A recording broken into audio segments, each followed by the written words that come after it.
Baik, terima kasih.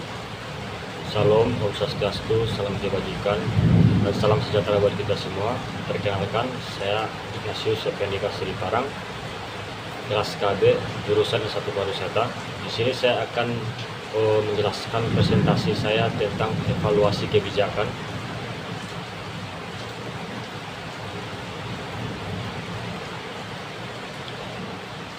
Di sini ada definisi evaluasi kebijakan menurut para ahli. Merupakan penerapan secara sistematik prosedur penelitian ilmu sosial dalam menilai konseptualisasi dan desain pelaksanaan dan kemanfaatan dan pengguliran program-program publik. Di sini ada evaluasi kebijakan menurut para ahli juga, menurut Thomas, yaitu pemeriksaan yang objektif, sistematik, dan empiris terhadap efek dan segi tujuan yang ingin dicapai. Selanjutnya ada menurut James, Lester, dan Joseph Stewart, yaitu berhubungan dengan pengajian tentang konsekuensi dari sebuah kebijakan publik. Selanjutnya, di sini ada tujuan evaluasi kebijakan pariwisata. Yang pertama itu ada pengukuran efektif kebijakan pariwisata. Selanjutnya ada menilai efisiensi implementasi kebijakan pariwisata. Yang ketiga, memahami dampak ekonomi dan sosial, meningkatkan partisipasi pemangku kepentingan, dan mengidentifikasi kelemahan dan kekuatan. Jadi tujuan evaluasi kebijakan pariwisata itu seperti yang saya jelaskan di atas. Teman-teman bisa melihat PPT saya. Selanjutnya ada tipe evaluasi kebijakan pariwisata, di mana evaluasi formatif ini dilakukan selama proses pengembangan dan implementasi kebijakan pariwisata tersebut. Selanjutnya ada evaluasi sumatif, yang dimana dilakukan setelah kebijakan pariwisata diimplementasikan untuk menilai hasil dan dampaknya. Ada evaluasi administrasi, di mana evaluasi administrasi ini merupakan suatu pendekatan evaluasi yang berfokus pada aspek-aspek administratif dan manajerial dari kebijakan. Selanjutnya ada evaluasi sistematik, yang dilakukan dengan pendekatan evaluasi yang bertekstur dan menyeluruh, yang bertujuan untuk menilai efektivitas, efisien, dan dampak dari kebijakan pariwisata tersebut. Selanjutnya saya akan menjelaskan slide berikutnya. Di sini ada kriteria evaluasi kebijakan pariwisata. Yang pertama itu ada efektivitas, yaitu seberapa baik kebijakan mencapai tujuannya, seperti meningkatkan jumlah wisata, pendapatan, atau lapangan kerja. Yang kedua, efisiensi, yaitu penggunaan sumber daya secara optimal untuk mencapai tujuan, yang diukur dengan rasio biaya manfaat yang produktivitas. Yang ketiga ada kecukupan, di mana kecukupan ini mempengaruhi sumber ketersediaan daya yang memadai untuk mendukung kebijakan seperti infrastruktur, tenaga kerja, dan pendanaan lainnya. Selanjutnya ada sambungan dari kriteria evaluasi kebijakan. Selanjutnya itu ada pemerataan, di mana pemerataan ini distribusi memanfaatkan kebijakan secara adil kepada semua pihak termasuk masyarakat lokal, pengusaha, dan lingkungan.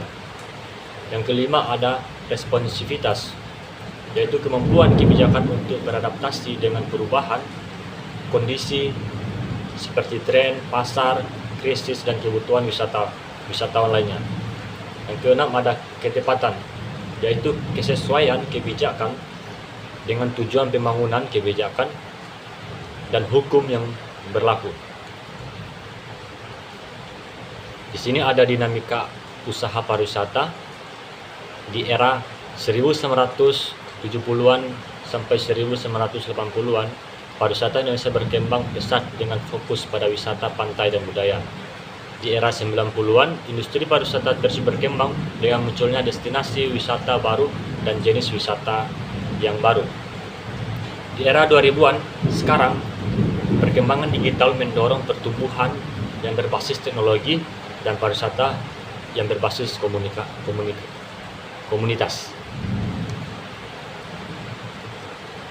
Di sini saya ambil studi kasusnya di Kabupaten Tojo Una-Una, ya, di mana di sini visi dan misi pemerintahan tersebut itu yang menjadikan peran strategi sektor pariwisata sebagai tulang punggung basis perekonomian rakyat, mewujudkan pesona dan daya tarik objek wisata alam, wisata bahari dan budaya, dan mewujudkan profesionalisme kualitas pelayanan pariwisata melalui peningkatan kualitas perizinan, kelembagaan, manajemen, dan sumber daya manusia, serta mempromosikan penduduk wisata daerah secara luas, baik di tingkat nasional maupun internasional. Di sini ada hambatan pengembangan pariwisata di Kepulauan Tojo Una-Una, di mana hambatan ini diantaranya itu ada kurangnya fasilitas pendukung seperti bandara, tempat penukaran uang, bar, restoran, dan juga minimnya APBD Dinas Kebudayaan Pariwisata. Jadi destinasi Taman Nasional Togen ini yaitu salah satu destinasi wisata alam yang terletak di Kepulauan Togian, Sulawesi Tengah, Indonesia, yang dikenal dengan keindahan bawah laut. Taman Nasional ini menjadi surga bagi para penyelam dan pecinta snorkeling. Jadi destinasi Taman Nasional Togian ini banyak sekali potensi-potensi wisata bahari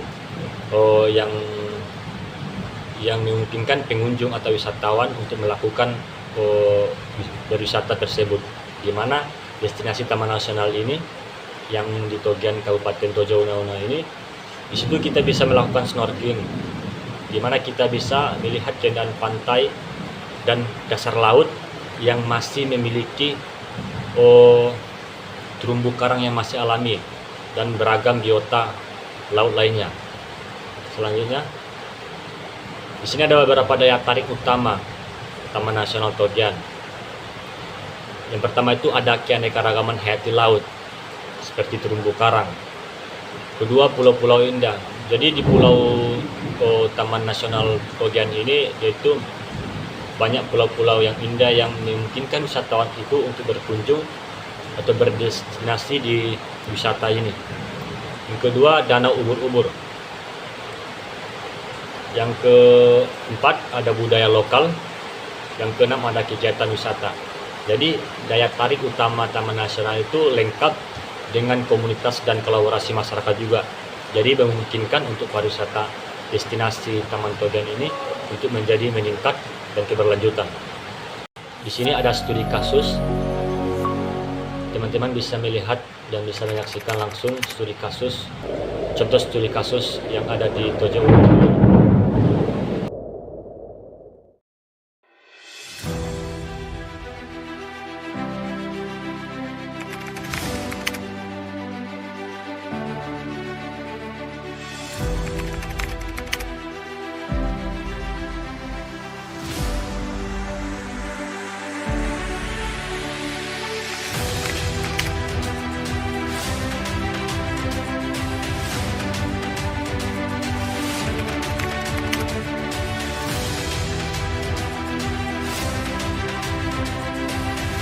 Kita tidak keberatan dia kumpul biaya di situ, kartis apa.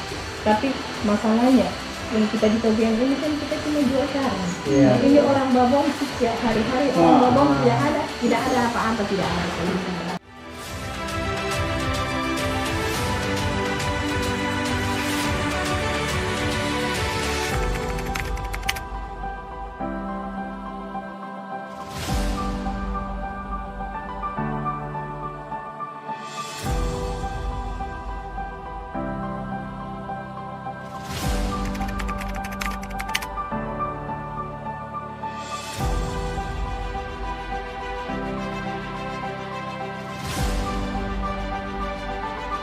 Tanam karang di sini, dibom di sini, ya?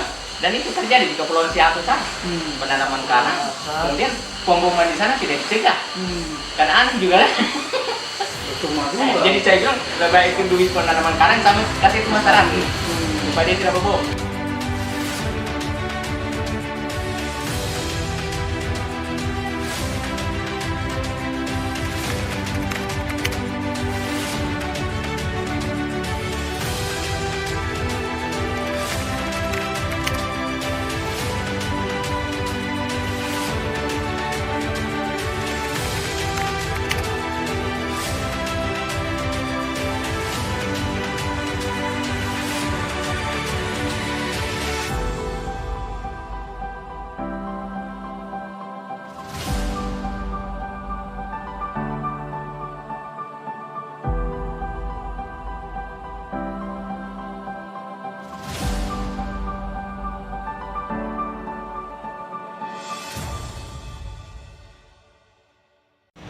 Baik, terima kasih sudah menyaksikan video yang saya berikan.